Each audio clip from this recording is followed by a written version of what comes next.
Hi செல்லங்களா, வாழ்க வளமுடன், வாழ்க நலமுடன். எல்லோரும் எப்படி இருக்கீங்க?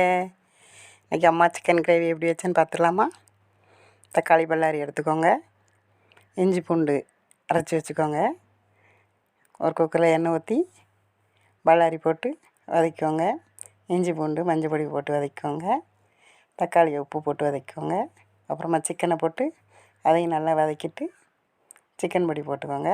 அதையும் நல்லா வதக்கின அப்புறமா தண்ணி ஊற்றி ஒரு 4 விசில் வர்ற வரைக்கும் வேக விடுங்க.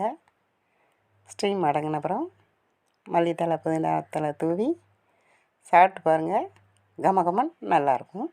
அம்மா சேனல் பிடிச்சிருந்தா லைக் பண்ணுங்கள், ஷேர் பண்ணுங்கள், கமெண்ட் பண்ணுங்கள், மறக்காமல் சப்ஸ்கிரைப் பண்ணுங்கள். நன்றி. பாய்.